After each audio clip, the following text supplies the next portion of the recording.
Howdy, friend. Welcome to Homegrown. I'm your host, R.P. Smith. Another branding is behind us and on to the next project.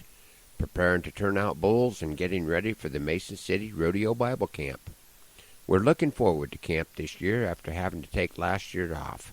The dates are June 28th through July 1st.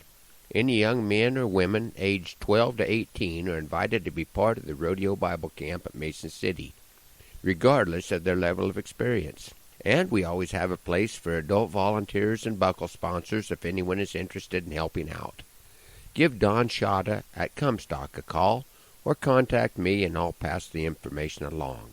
I mentioned a couple weeks ago about leaving the flock in the field in search of the one that had strayed, and had told you that if it was a happy ending, I'd let you know. It was a happy ending. A day-old calf that had gotten under the fence spooked when I tried to direct him back to his mother. The last I had seen it, it was a half-mile to the south.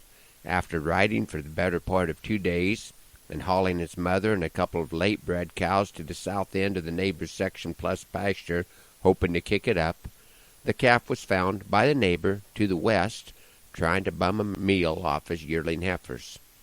We throw the dice, but the results come from the Lord. I was sure grateful the calf turned up, and the calf was grateful to see his mom again. I haven't bothered him again until branding day. The branding crew this year was not as big as some years, but included a few more of the next generation, which is where our hope for the future in this world comes from. Seems like a good day to share a poem that I call Dinosaur Egg. He wears a wide-brimmed hat and his legs are bowed. There's no counting the calves he's wrestled or miles he's rode. Some say his breed is dying, there's not as many as before, and soon they'll all just fade away. He's the last of the dinosaur. He's had a good life on the northern Great Plains, and his hands feel best as they hold the reins, while he sits like a king in a high-backed throne atop the last cow pony that he'll ever own. I worked for him some when I was a kid, and I longed to ride the way he did. Full speed he'd push his pony, words flying from his throat, as he tried to catch the yearling spooked by the neighbor's goat. But that's been 40 years, now it's been a little more, and the cattle business has changed some since I was a teenage dinosaur. And it's going to keep on changing, that is surely plain to see.